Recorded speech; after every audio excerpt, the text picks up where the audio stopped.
എല്ലാവർക്കും നമസ്കാരം. ഞാൻ അശ്വിൻ. മലയാളത്തിൻ്റെ പ്രിയപ്പെട്ട നടി ആക്രമിക്കപ്പെട്ട ദൗർഭാഗ്യകരമായിട്ടുള്ള സംഭവം നടന്നിട്ട് ഇന്നേക്ക് 8 വർഷം 9 മാസം 21 ദിവസം. ഒരിക്കലും സംഭവിക്കാൻ പാടില്ലാത്ത, അല്ലെങ്കിൽ അത്രത്തോളം ക്രൂരമായ പൈശാചികമായിട്ടുള്ള സംഭവം തന്നെയായിരുന്നു അത്. ഇനി ഒരിക്കലും ആർക്കും അങ്ങനെ സംഭവിക്കരുത് എന്ന് മാത്രമാണ് ഞാൻ ആഗ്രഹിക്കുന്നത്. എന്തായാലും 8 വർഷം നീണ്ട നിയമ പോരാട്ടങ്ങൾക്കൊടുവിൽ ആ ഒരു കേസിൻ്റെ വിധി വന്നിരിക്കുകയാണ്. അല്ലെങ്കിൽ ആ കുറ്റകൃത്യത്തിൽ ഉൾപ്പെട്ട 6 പ്രതികളും കുറ്റക്കാരാണെന്ന് കോടതി കണ്ടെത്തിയിരിക്കുകയാണ്. വരും ദിവസങ്ങളിൽ അവർക്കുള്ള ശിക്ഷയും വിധിക്കും. പരമാവധി ശിക്ഷ തന്നെ ആ നരാധമന്മാർക്ക് കിട്ടട്ടെ എന്ന് ഞാൻ ആശംസിക്കുകയാണ്, ആഗ്രഹിക്കുകയാണ്. മറ്റ് ചില കേസുകളെ ചൂണ്ടിക്കാണിച്ചുകൊണ്ട് ചില വിവരമില്ലാത്തവർ അന്ന് പറഞ്ഞിട്ടുണ്ടായിരുന്നത് ഇത് അങ്ങനെ ഒരു സംഭവം നടന്നിട്ടില്ല, ഇത് വെറുതെ നടി അങ്ങനെ പറയുന്നതാണ് തുടങ്ങിയ അത്രത്തോളം നീചമായിട്ടുള്ള, അവരെ മാനസികമായിട്ട് തകർക്കുന്ന ഒരു സ്റ്റേറ്റ്മെൻ്റ് ആയിരുന്നു. പക്ഷേ കാലം തെളിയിച്ചു ആ സംഭവം കൃത്യമായിട്ട് നടന്നതാണെന്നും അത്രത്തോളം പ്ലാൻ ചെയ്ത് നടപ്പിലാക്കിയതാണെന്നും ആ ഒരു നരാധമന്മാർ യഥാർത്ഥ കുറ്റവാളികളാണ് എന്നുള്ളതും അതൊക്കെ ശരി തന്നെയാണല്ലേ. പക്ഷേ ഇവിടെ ഒരു പ്രശ്നം പറ്റി എന്തെന്നാൽ, അല്ലെങ്കിൽ ഈ കേസ് ഏറ്റവും വിവാദമാകാൻ കാരണം എന്തെന്ന് പറഞ്ഞാൽ, മലയാളത്തിൻ്റെ ജനപ്രിയ നായകനായിട്ടുള്ള ദിലീപിനെയും ഇതിൽ പ്രതി ചേർക്കുകയാണ്. ആദ്യം നമ്മുടെ മുഖ്യമന്ത്രി അടക്കം പറഞ്ഞിട്ടുണ്ടായിരുന്നത് ഈ ഒരു സംഭവത്തിന് പിന്നിൽ ഗൂഢാലോചനയൊന്നും ഇല്ല എന്നുള്ളതായിരുന്നു. പത്രസമ്മേളനത്തിലടക്കം വന്ന് പറഞ്ഞിട്ടുണ്ടായിരുന്നു. എന്നാൽ പിന്നീട് ആ കേസിലേക്ക് ദിലീപിനെ 8ാം പ്രതിയായിട്ട് കൂട്ടിച്ചേർക്കുകയും അറസ്റ്റ് ചെയ്യുകയും റിമാൻഡ് ചെയ്യുകയും ഒക്കെ ചെയ്യുകയാണ്. ജാമ്യം പോലും പലതവണ നിഷേധിക്കപ്പെട്ടു. അങ്ങനെ 84 ദിവസമാണ് അദ്ദേഹത്തിന് ജയിലിൽ കഴിയേണ്ടി വന്നിട്ടുണ്ടായിരുന്നത്. ആ ഒരു ജയിൽവാസം മാത്രമാണോ അദ്ദേഹത്തിൻ്റെ ജീവിതത്തിൽ സംഭവിച്ചതല്ല, നീണ്ട 8 വർഷം 9 മാസത്തോളം അദ്ദേഹം ക്രൂരമായിട്ട് വേട്ടയാടപ്പെട്ടു. എന്തിന്? ചെയ്യാത്ത കുറ്റത്തിന്. ഇപ്പോൾ ചിലവരെ ഒന്ന് ചോദിക്കും, ചെയ്യാത്ത കുറ്റമെന്ന് നീ അങ്ങ് തീരുമാനിച്ചാൽ മതിയോ എന്ന്. ഒരിക്കലുമല്ല, ഞാനല്ലല്ലോ തീരുമാനിച്ചത്, ഞാൻ തീരുമാനിക്കാൻ ആളുമല്ലല്ലോ.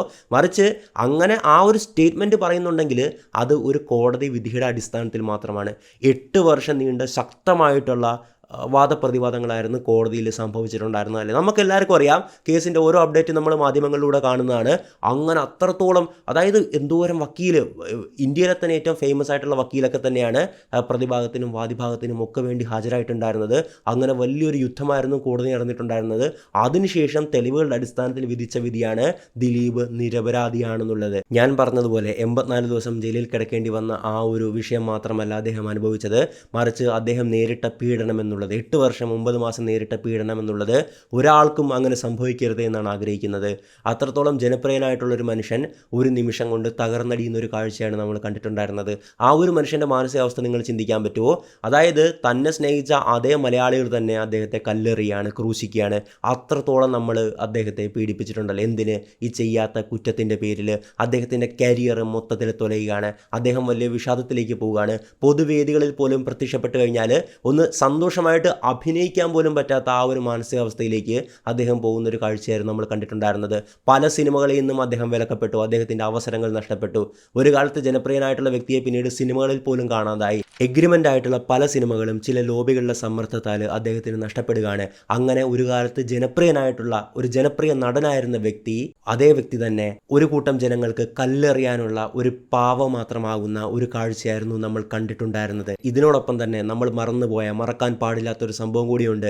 ഇന്ന് ദിലീപിനെ പറ്റിയുള്ള ഒരുപാട് വീഡിയോസ് വരുമ്പോഴും വാർത്ത വരുമ്പോഴും അതിലൊന്നും ഈ സംഭവം പരാമർശിച്ച് കണ്ടില്ല. അതായത് 8 വർഷത്തോളം അദ്ദേഹം ക്രൂരമായിട്ടുള്ള പീഡനങ്ങളും കല്ലെറികളും ആട്ടുംതുപ്പും ഒക്കെ നേരിട്ടു. അതോടൊപ്പം തന്നെ അദ്ദേഹത്തിന് ദേവുട്ട് എന്ന് പറയുന്ന ഹോട്ടലുണ്ടല്ലോ, അത് തല്ലി തകർക്കപ്പെടുകയാണ്. കൊച്ചിയിലും കോഴിക്കോട്ടുമുള്ള അദ്ദേഹത്തിൻ്റെ 2 ദേവുട്ട് എന്ന റെസ്റ്റോറൻറ്റുകൾ DYFI എന്ന് പറയുന്ന ഇടതുപക്ഷ യുവജന പ്രസ്ഥാനമെന്ന് തല്ലി തകർക്കുകയാണ്. കല്ലും വടിയും ഉപയോഗിച്ച് ഹോട്ടൽ തല്ലി തകർത്തു.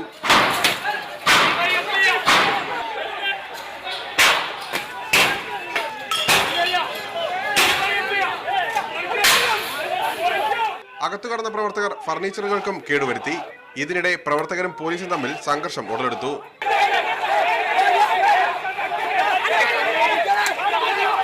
എന്ത് റൈറ്റാണ് ഇവർക്കുള്ളത്? പ്രതിഷേധങ്ങളാകാം, നമുക്ക് പ്രതിഷേധിക്കാൻ എല്ലാവർക്കും അവകാശങ്ങളുണ്ടല്ലേ. അവിടെ പക്ഷെ അവർ കാണിച്ചത് ഒരു സ്ഥാപനം ഇതുപോലെ, അതും ഇപ്പോൾ നിരപരാധിയാണെന്ന് കൃത്യമായിട്ട് തെളിയിക്കപ്പെട്ടു. അതായത് ഒരു നിരപരാധിയായിട്ടുള്ളൊരു മനുഷ്യൻ്റെ സ്ഥാപനം പോയിട്ട് നേരെ ഒരു ആൾക്കൂട്ടം ചെന്ന് തല്ലി തകർക്കുകയാണ്. പച്ചയ്ക്കുള്ള ക്രിമിനൽ ആക്ടിവിറ്റി അല്ലേ അവരവിടെ കാണിച്ചത്. ഇത്രയും മാത്രം അനുഭവിക്കാൻ ഈ മനുഷ്യൻ എന്ത് ചെയ്തു? ഒന്നും ചെയ്തില്ലായിരുന്നുവെന്ന് ഇന്നത്തെ കോടതി വിധിയിലൂടെ നമുക്ക് ആ കാര്യങ്ങളൊക്കെ മനസ്സിലായി. പക്ഷേ ഞാനിവിടെ കാണുന്നൊരു പ്രത്യേകതയുണ്ട് കേട്ടോ. അതായത് ദിലീപിനെ കുറ്റവിമുക്തനാക്കിയുള്ള കോടതി വിധി വന്നപ്പോൾ ഒരുപാട് പേര് കമൻറ്റ് ബോക്സിലും ഓൺലൈനിലൊക്കെ വന്നിട്ട് അഭിപ്രായങ്ങൾ പറയുകയാണ്. പണമുള്ളവന് എന്തുമാകാമല്ലോ, ഇത് അനീതിയായിപ്പോയി, ദിലീപ് യഥാർത്ഥത്തിൽ കുറ്റക്കാരനാണ്, അയാളെ പരമാവധി ശിക്ഷിക്കണം, അയാൾ കോടതിയെ പൈസ കൊടുത്ത് വിലയ്ക്ക് വാങ്ങിച്ചു തുടങ്ങിയ കമൻറ്റുകൾ, അതായത് അതൃപ്തി രേഖപ്പെടുത്തിക്കൊണ്ടുള്ള ലക്ഷക്കണക്കിന് കമൻറ്റുകളും അഭിപ്രായങ്ങളും നമുക്ക് കാണാൻ പറ്റുമായിരുന്നു. പക്ഷേ ഒന്നാലോചിച്ച് നോക്കട്ടെ, നിങ്ങൾ അങ്ങനെ ചിന്തിക്കുന്നൊരു വ്യക്തിയാണെങ്കിൽ ഞാൻ മറിച്ചൊരു ചോദ്യം ചോദിക്കുകയാണ്. ദിലീപ് കുറ്റക്കാരനാണെന്ന് നിങ്ങൾ വിശ്വസിക്കാനുള്ള കാരണം എന്താണ്? എപ്പോഴെങ്കിലും സ്വയം ചിന്തിച്ച് നോക്കിയിട്ടുണ്ടോ? നിങ്ങൾക്കതിന് ഉത്തരം കിട്ടില്ല. ഇപ്പോൾ പല ബലാത്സംഗ കേസുകളിലും നമുക്ക് പ്രത്യക്ഷമായിട്ട് ഒരുപാട് തെളിവുകൾ കാണും. ഞാൻ ഒരുപാട് തവണ വ്യാജ പീഡന പരാതികളെയൊക്കെ പറ്റി സംസാരിച്ചിട്ടുള്ളതാണ്. അതിൻ്റെ അകത്ത് ഞാൻ എപ്പോഴും പറയുന്നൊരു കാര്യമാണ്, പല കേസുകൾ സംഭവിക്കുമ്പോൾ പ്രതികളാക്കപ്പെട്ട് പലരെ അറസ്റ്റ് ചെയ്യുമ്പോൾ പ്രത്യക്ഷത്തിൽ തന്നെ നമുക്ക് ജനങ്ങൾക്കൊരു എവിഡൻസ് നമ്മുടെ മുമ്പിലുണ്ടാവും. CCTV ഫൂട്ടേജ്, നാട്ടുകാർ കയ്യോടെ പിടികൂടി, audio recording, video recording, audio calls, അല്ലെങ്കിൽ എന്തെങ്കിലും ഡോക്യുമെൻ്റ് തുടങ്ങി ഒരുപാട് സംഭവങ്ങൾ ഉണ്ടാകുമല്ലേ. പക്ഷേ ഇതൊന്നുമില്ല. എന്നിട്ടും ദിലീപ് കുറ്റക്കാരനാണെന്ന് നിങ്ങൾ വിശ്വസിക്കുന്നുണ്ടെങ്കിൽ അതിന് ഒറ്റൊരു കാരണം മാത്രമേ ഉള്ളൂ: മാധ്യമ വിചാരണ. നമ്മൾ അക്കാലം മുതൽ നമ്മൾ കാണുന്നൊരു കാര്യമാണ്, ക്രൂരമായിട്ട് ദിലീപിനെ മാധ്യമങ്ങളും അതോടൊപ്പം തന്നെ രാഷ്ട്രീയ പ്രസ്ഥാനങ്ങളുമൊക്കെ ക്രൂരമായിട്ട് ആക്രമിക്കുകയാണ്. എവിടെ നോക്കിയാലും ദിലീപിനെതിരായിട്ടുള്ള റിപ്പോർട്ടിംഗ് മാത്രമേ നമുക്ക് ഈ ന്യൂസ് ചാനൽസിൻ്റെ ഭാഗത്ത് നിന്നും മറ്റ് സോഷ്യൽ മീഡിയ പേജസിൻ്റെ ഭാഗത്ത് നിന്നും ഒക്കെ കാണാൻ സാധിക്കത്തുള്ളായിരുന്നു. അതായത് ഇത്രയും വർഷം നമ്മൾ കേട്ട ഈ കള്ളക്കഥകൾ നമ്മളറിയാതെ നമ്മളുടെ മനസ്സിനെ കണ്ടീഷനിങ് ചെയ്യുകയാണ്. ദിലീപ് ഈ കേസിൽ പ്രതിയാണ്. തിരിച്ച് ഞാൻ വീണ്ടും ചോദിക്കുകയാണ്, ദിലീപ് കുറ്റക്കാരനാണെന്ന് വിശ്വസിക്കാൻ നിങ്ങളുടെ കയ്യിൽ എന്ത് തെളിവാണുള്ളത്? അപ്പോൾ ഒരു തെളിവുമില്ലാതെ അയാൾ കുറ്റക്കാരനാണെന്ന് വിശ്വസിക്കുന്നത്, കോടതി വിധി വന്നു എന്നിട്ടും വിശ്വസിക്കുകയാണെന്ന് പറഞ്ഞാൽ നിങ്ങൾ ഈ മാധ്യമ വിചാരണയുടെ അടിമയായിപ്പോയി എന്ന് മാത്രമാണ് അർത്ഥം. ഇതിനു മുമ്പ് കേരളം കണ്ടിട്ടുള്ള ഏറ്റവും വലിയ മാധ്യമ വിചാരണ നടന്ന കേസായിരുന്നു ISRO ചാരക്കേസ്, അഥവാ നമ്പി നാരായണൻ എന്ന് പറയുന്ന ആ ഒരു നിഷ്കളങ്കനായിട്ടുള്ള മനുഷ്യനെ, ആ ഒരു സയൻറ്റിസ്റ്റിനെ പെടുത്തിയ ഒരു കേസല്ലേ. അന്ന് ഇതുപോലുള്ള സോഷ്യൽ മീഡിയ കാര്യങ്ങളോ ഒന്നുമില്ല. എന്നിട്ട് പോലും അന്നുണ്ടായിരുന്ന മാധ്യമങ്ങൾ വിചാരണ നടത്തിയിട്ട് നമ്മുടെ സമൂഹത്തിലൊരു പൊതുബോധം സൃഷ്ടിക്കുകയാണ്. നമ്മുടെ തന്നെ ഒരു മലയാളി ISROയെ ചതിച്ച് മറ്റൊരു രാജ്യത്തിന് വേണ്ടിയിട്ട് ചാരവൃത്തി ചെയ്തു എന്നും പറഞ്ഞിട്ട്. അപ്പോൾ ചാരവൃത്തി എന്ന് പറയുന്നത് രാജ്യദ്രോഹ കുറ്റമാണ്. അതിൽ അദ്ദേഹം ഒരുപാട് നാൾ ജയിൽവാസമൊക്കെ അനുഭവിക്കുകയാണ്. എത്രയോ വർഷം നീണ്ട നിയമ പോരാട്ടത്തിനൊടുവിലാണ് അദ്ദേഹം നിരപരാധിയായിട്ട് പ്രഖ്യാപിക്കപ്പെട്ടത്. അപ്പോൾ ഒന്നാലോചിച്ച് നോക്കുക, അദ്ദേഹത്തെ നമ്മൾ മലയാളികൾ കണ്ടത് ISRO സയൻറ്റിസ്റ്റ് ഒരു മലയാളിയാകുക എന്നൊക്കെ പറഞ്ഞാൽ നമുക്ക് അഭിമാനമാണല്ലേ. പക്ഷേ നമ്മുടെ രാജ്യത്തിനെ ചതിക്കുക എന്ന് പറഞ്ഞാൽ നേരെ നമ്മൾ തിരിയാണ്. ഉറപ്പായിട്ടും അങ്ങനെ ചെയ്തിട്ടുണ്ടെങ്കിൽ തിരിയാം. പക്ഷേ നമ്മുടെ കയ്യിൽ യാതൊരു തെളിവോ കാര്യങ്ങളോ ഇല്ലാതെ ചില മാധ്യമ പ്രവർത്തകരും അതുപോലെ തന്നെ അന്ന് കേരളം ഭരിച്ചിരുന്ന കോൺഗ്രസ് ഗവൺമെൻറ്റിനെ താഴെ ഇറക്കിയിട്ട് മറ്റൊരു കോൺഗ്രസ് നേതാവിന് അധികാരത്തിൽ കയറാൻ കളിച്ച നാറിയ കളിയുടെ ഫലമായിരുന്നു ശ്രീ നമ്പി നാരായണനെ ആ ഒരു കേസിൽ ഉൾപ്പെടുത്തിയിട്ടുണ്ടായിരുന്നത്. അതിനെപ്പറ്റി കൂടുതൽ വിവരം അറിയണമെങ്കിൽ മുകളിൽ വരുന്ന ഐ ബട്ടൺ ഞെക്കിയാൽ മതി. എന്തായാലും അതിനുശേഷം നേരിട്ടത് ഭീകരമായിട്ടുള്ള മാധ്യമ വിചാരണയാണ്. അതുകൊണ്ട് നമ്മൾ മലയാളികൾ നിഷ്കളങ്കനായിട്ടുള്ള മനുഷ്യനെ പറ്റി എന്ത് വിചാരിച്ചു? രാജ്യത്തെ ചതിച്ച നീചനായിട്ടുള്ള ഒരു മലയാളിയാണ് അദ്ദേഹം എന്നല്ലേ. പക്ഷേ കാലം തെളിയിച്ചു അദ്ദേഹം നിരപരാധിയാണെന്നുള്ളൊരു കാര്യം. അപ്പോൾ ഓക്കെ, നമുക്ക് സന്തോഷമായി. പക്ഷേ ദിലീപിൻ്റെ കേസിൽ ഈ കാര്യം പലർക്കും അങ്ങോട്ട് ഉൾക്കൊള്ളാൻ പറ്റുന്നില്ല. അതെവിടുന്നാണ് സംഭവിച്ചതെന്ന് പറഞ്ഞു കഴിഞ്ഞാൽ സമാനമായിട്ടുള്ള മാധ്യമ വിചാരണയുടെ ഭാഗമായിട്ട് തന്നെ നിങ്ങളുടെ മനസ്സ് കണ്ടീഷൻ ചെയ്യപ്പെട്ടുകൊണ്ടാണ്. അല്ലാതെ നിങ്ങളുടെ കയ്യിൽ എന്തെങ്കിലും തെളിവുണ്ടോ? നിങ്ങളുടെ കയ്യിലില്ല എന്ന് മാത്രമല്ല, പ്രോസിക്യൂഷൻ്റെ ഭാഗത്ത് നിന്ന്, അതായത് ഗവൺമെൻറ് സംവിധാനങ്ങളുണ്ടല്ലോ, നമ്മുടെ ആഭ്യന്തര വകുപ്പ്, പോലീസ്, പിന്നെ പോലീസിൻ്റെ വക്കീൽ അല്ലെങ്കിൽ ഗവൺമെൻറ്റിൻ്റെ വക്കീൽ, ഇവരുടെ കയ്യിൽ പോലുമില്ല. അങ്ങനെ എന്തെങ്കിലും തെളിവുണ്ടായിരുന്നെങ്കിൽ ദിലീപ് കൃത്യമായിട്ട് ശിക്ഷിക്കപ്പെട്ടേനെ. അപ്പോൾ പ്രോസിക്യൂഷന് പോലും ഗവൺമെൻറ്റിന് പോലും കോടതിയിൽ കൃത്യമായിട്ടുള്ള തെളിവുകൾ ഹാജരാക്കാൻ പറ്റിയില്ല. അവർ നന്നേ പരാജയപ്പെട്ടു ദിലീപിനെ പെടുത്തുന്നതിൽ നിന്നുമല്ലേ. അതായത് ഒരു സംഭവമുണ്ട്, ഈ ദിലീപ് കേസ്, ആ ഒരു നടി ആക്രമിക്കപ്പെട്ട കേസ് സംഭവിച്ചല്ലോ, അതിനുശേഷം മുഖ്യമന്ത്രി നടത്തിയിട്ടുള്ള ഒരു പത്രസമ്മേളനത്തിൽ പറഞ്ഞിട്ടുണ്ടായിരുന്നത് ഇതിൻ്റെ പിന്നിൽ ഗൂഢാലോചനയും ഒന്നുമില്ല എന്നുള്ളതായിരുന്നു. അപ്പോൾ അങ്ങനെ പറഞ്ഞിട്ടുണ്ടെങ്കിൽ അന്വേഷണ ഉദ്യോഗസ്ഥർ കൊടുത്ത, പോലീസ് കൊടുത്ത റിപ്പോർട്ടിൻ്റെ അടിസ്ഥാനത്തിൽ തന്നെ ആയിരിക്കുമല്ലോ മുഖ്യമന്ത്രി പറഞ്ഞിട്ടുണ്ടായിരുന്നത്. എന്നാൽ പിന്നീട് സംഭവിച്ച കാര്യം എന്തെന്നാൽ, ദിലീപ് തന്നെ ഇന്ന് കോടതിയിൽ നിന്ന് പുറത്തിറങ്ങിയ ശേഷം പറയുന്നുണ്ട്, ദിലീപിൻ്റെ മുൻ ഭാര്യയായിട്ടുള്ള നടി മഞ്ജു വാര്യർ പറയുകയാണ് ഇതിൻ്റെ പിന്നിൽ ഗൂഢാലോചനയുണ്ട്, അന്വേഷിക്കണമെന്ന് ആവശ്യപ്പെടുകയാണ്. ആ ഒരു ആരോപണത്തെ തുടർന്നാണ് ദിലീപിൻ്റെ നേരെയുള്ളൊരു ഗൂഢാലോചന നടക്കുന്നത്. അങ്ങനെ ദിലീപിനെ ഈ കേസിൽ 8ാം പ്രതിയായിട്ട് കൂട്ടിച്ചേർത്തുകൊണ്ട് വലിയൊരു ക്രൂരതയ്ക്ക് അദ്ദേഹത്തെ വിധേയനാക്കുകയാണ്. ദിലീപ് കൃത്യമായിട്ട് ബാക്കി വിവരങ്ങളെല്ലാം പറയുന്നുണ്ട്. അന്നത്തെ മുതിർന്ന അന്വേഷണ ഉദ്യോഗസ്ഥ, അതായത് ഈ കേസിൻ്റെ ചുമതലയുണ്ടായിരുന്ന വ്യക്തിയുടെ ദുരുദ്ദേശമാണ് ഈ ഒരു അറസ്റ്റിലേക്കും തന്നെ പ്രതിയാക്കുന്നതിലേക്കും ഒക്കെ നയിച്ചതെന്നുള്ളതാണ്. ആ ഒരു പോലീസ് ഉദ്യോഗസ്ഥയും ആ പോലീസ് ഉദ്യോഗസ്ഥ നിയമിച്ച ക്രിമിനൽ പോലീസ് എന്നുള്ള വാക്കാണ് ദിലീപ് അവിടെ ഉപയോഗിച്ചിട്ടുണ്ടായിരുന്നത്. അവർ പ്ലാൻ ചെയ്ത് നടപ്പിലാക്കിയിട്ടുള്ള ഒരു നാടകമായിരുന്നു, ഒരു ഗൂഢാലോചന ഭാഗമായിട്ടായിരുന്നു താൻ അകത്ത് പോയത്. എന്തായാലും ആ ഒരു പോലീസിൻ്റെ കള്ളക്കഥയിൽ നിന്ന് കോടതിയിൽ പൊളിഞ്ഞു, സത്യം ജയിച്ചു തുടങ്ങിയ കാര്യങ്ങളൊക്കെയാണ് ദിലീപ് പറയുന്നത്. അതോടൊപ്പം തന്നെ മാധ്യമങ്ങളെ വിമർശിക്കുന്നുണ്ട്. തീർച്ചയായിട്ടും വിമർശിക്കണ്ടേ. എന്തൊക്കെയാണ്, അതായത് വിധി വരുന്നതിന് തലേ ദിവസം വരെ ദിലീപിനെ ക്രൂശിക്കുന്ന തരത്തിലുള്ള കാര്യങ്ങളൊക്കെ എന്നൊക്കെയായിരുന്നു പറഞ്ഞു പോയിക്കൊണ്ടിരുന്നത്. ഈ മാധ്യമങ്ങൾക്ക് എന്ത് റൈറ്റാണുള്ള ഒരു വ്യക്തി ഇങ്ങനെ ക്രൂശിക്കാനായിട്ട്? ഓക്കെ, അയാൾ തെറ്റ് ചെയ്തു നിങ്ങൾക്ക് ഉറപ്പുണ്ടെങ്കിൽ പറയാം. നിങ്ങളുടെ കയ്യിൽ എന്തെങ്കിലും തെളിവുണ്ടോ? ഇല്ല. ഞാൻ പറഞ്ഞ പോലെ പ്രോസിക്യൂഷൻ്റെ കയ്യിൽ പോലും തെളിവില്ല. കോടതിയിൽ ഒരു തെളിവ് ഹാജരാക്കാൻ പറ്റിയിട്ടില്ല. അതുകൊണ്ടാണ് വെറുതെ വിട്ടത്. ആ ഒരു അവസ്ഥയിൽ ഒരാളെ പറ്റി ഇങ്ങനെ പറയുന്നത് എത്രത്തോളം അധാർമികമായിട്ടുള്ള പ്രവർത്തനമാണ് നിങ്ങൾ ചെയ്യുന്നതെന്ന് ആലോചിച്ച് നോക്കൂ. അതുകൊണ്ട് തന്നെ ദിലീപ് ഈ മാധ്യമങ്ങളെ നല്ലതുപോലെ വിമർശിക്കുന്നതായിട്ട് നമുക്ക് ആ ഒരു വീഡിയോസിൽ കാണാൻ സാധിക്കും. ദിലീപിനെ എന്തുകൊണ്ട് കോടതി വെറുതെ വിട്ടു എന്ന് എളുപ്പത്തിൽ മനസ്സിലാക്കണമെങ്കിൽ ഞാനൊരു ആർട്ടിക്കിൾ വായിച്ച് കേൾപ്പിക്കാം. സീനിയർ അഡ്വക്കേറ്റ് ആയിട്ടുള്ള എസ് സനൽകുമാർ എഴുതിയിട്ടുള്ള ഒരു ആർട്ടിക്കിളാണ്. ആ ആർട്ടിക്കിൾ എഴുതിയ ഡേറ്റ് എന്ന് പറയുന്നത് 2017 ഓഗസ്റ്റിലാണ്. ഇത്രയും വർഷങ്ങൾ കഴിഞ്ഞു, പക്ഷേ ആർട്ടിക്കിൾ പറയുന്ന അതേ കാര്യം തന്നെ. അത് വളരെ പ്രസക്തമായിട്ടുള്ള ഒരു ആർട്ടിക്കിളാണ് കേട്ടോ. അത് ഉറപ്പായിട്ട് നിങ്ങൾ കേട്ടിരിക്കണം. ആ ഒരു ആർട്ടിക്കിൾ ഞാൻ നിങ്ങൾക്ക് പറഞ്ഞു തരാം. ദിലീപിന് പലതവണ കോടതി ജാമ്യം നിഷേധിച്ചിട്ടുണ്ടായിരുന്നല്ലോ. അതിനെ തുടർന്ന് അഡ്വക്കേറ്റ് എസ് സനൽകുമാർ എഴുതിയിട്ടുള്ള ആർട്ടിക്കിളാണ്.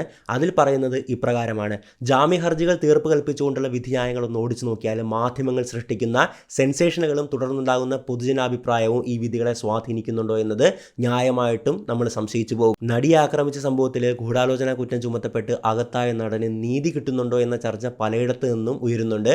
നടി ആക്രമിക്കപ്പെട്ടത് 2017 ഫെബ്രുവരി 17 അടുത്ത ദിവസങ്ങൾ തന്നെ മുഖ്യ കുറ്റവാളി എന്ന് കരുതുന്ന വ്യക്തി കോടതിയിൽ കീഴടങ്ങാൻ വരികയാണ്. അയാളെ പോലീസ് കോടതിയിൽ നിന്ന് പിടിച്ചു വലിച്ചു കൊണ്ടുപോവുകയാണ്. അപ്പോൾ അയാൾ എന്നെ കൊണ്ട് ചെയ്യിപ്പിച്ചതാണെന്ന് ഉറക്കെ വിളിച്ച് പറയുന്ന വീഡിയോ ക്ലിപ്പുകൾ ചാനലിൽ മൊത്തം എറിയപ്പെട്ടിരുന്നു. എന്നാൽ പിറ്റേ ദിവസം കോടതിയിൽ ഹാജരാക്കപ്പെട്ട പ്രതി മൗനം പാലിക്കുകയാണ്.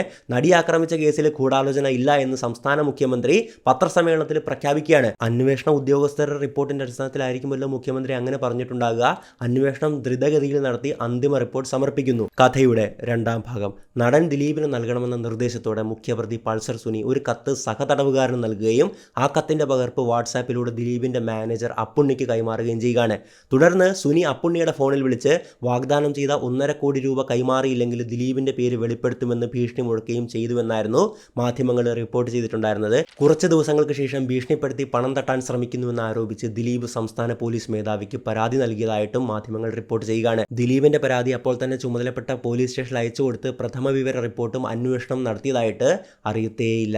കഥയുടെ ഇടയിൽ സുപ്രീം കോടതി ഉത്തരവിനെ തുടർന്ന് സംസ്ഥാന പോലീസ് മേധാവി സ്ഥാനത്ത് നിന്ന് ലോക്നാഥ് ബെഹ്റ മാറുകയും സെൻകുമാർ പുനർനിയമിക്കപ്പെടുകയും ചെയ്യുകയാണ്. ഈ സന്ദർഭത്തിൽ തന്നെ ദിലീപാണ് ഹീനകൃത്യം ചെയ്തതെന്ന് പൾസർ സുനി പറഞ്ഞതായിട്ട് അയാളുടെ സഹതടവുകാരൻ വെളിപ്പെടുത്തുകയും കേസിലെ ഗൂഢാലോചനയുടെ ഭാഗം പോലീസ് ത്വരിതഗതിയിൽ അന്വേഷിക്കാൻ തുടങ്ങുകയും ചെയ്യുകയാണ്. 13 മണിക്കൂറോളം ദിലീപിനെയും ദിലീപിന്റെ സുഹൃത്തും സംവിധായകനുമായിട്ടുള്ള നാദിർ ഷായെയും ചോദ്യം ചെയ്ത ശേഷം പോലീസ് വിട്ടയക്കുകയാണ്.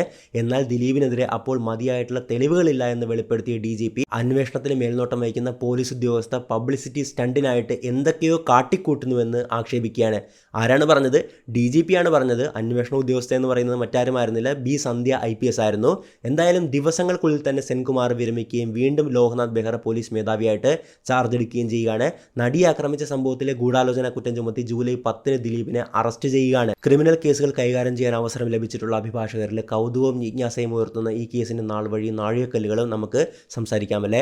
പൾസർ സുനിയുടെ പേരിൽ വാട്സാപ്പിൽ പ്രചരിച്ച കത്ത് കണ്ടിട്ടുള്ള ക്രിമിനൽ കേസുകൾ കൈകാര്യം ചെയ്തിട്ടുള്ള അഭിഭാഷകർക്ക് അത് സുനിയോ അയാളുടെ നിർദ്ദേശാനുസരണം മറ്റാരെങ്കിലുമോ എഴുതിയതാണെന്ന് വിശ്വസിക്കാൻ സാധിക്കില്ല. കത്തിലെ വടിവത്ത കൈയക്ഷരവും ഹൃദ്യമായിട്ടുള്ള ഭാഷയും ഒരു കൊടും കുറ്റവാളിയുടേതായിട്ട് ഒരിക്കലും തോന്നില്ല. കത്ത് മറ്റൊരാളെ കൊണ്ട് എഴുതിപ്പിച്ചതാണെങ്കിലും ഭാഷയിലെ തെളിമയും ശുദ്ധിയും പൾസർ സുനിയല്ലാത്ത മറ്റാരുടെയോ നിർദ്ദേശാനുസരണം തയ്യാറാക്കിയതാണെന്നുള്ള സംശയം ജനിപ്പിക്കുന്നു. ഒരു കത്തിനുണ്ടാകേണ്ട സ്വാഭാവികത അതിൻ്റെ കെട്ടിലും മട്ടിലും ഒന്നും കാണാൻ സാധിക്കില്ല. വെട്ടും കൊത്തുമില്ലാത്ത ഒരു കത്തൊരിക്കലും സ്വാഭാവികമല്ല. മറ്റെവിടെയോ വെച്ച് തയ്യാറാക്കിയ ഉള്ളടക്കം അതേപടി മറ്റാരെയോ കൊണ്ട് പകർത്തി എഴുതിപ്പിച്ചതാണ്. ഈ കത്താണ് തനിക്കെതിരെ ആരോ ഗൂഢാലോചന നടത്തുന്നുണ്ടെന്ന് ദിലീപ് പരാതിപ്പെടുവാൻ ഇടയാക്കിയിട്ടുണ്ടായിരുന്നത്. ആ പരാതിയെ തുടർന്ന് ലളിതകുമാരി കേസിലെ സുപ്രീം കോടതിയുടെ മാർഗനിർദ്ദേശപ്രകാരം പ്രത്യേകം ക്രൈം രജിസ്റ്റർ ചെയ്ത് അന്വേഷണം നടത്തേണ്ടതായിരുന്നു. എന്തായാലും അങ്ങനെയായിരുന്നു ചെയ്യേണ്ടിയിരുന്നത്.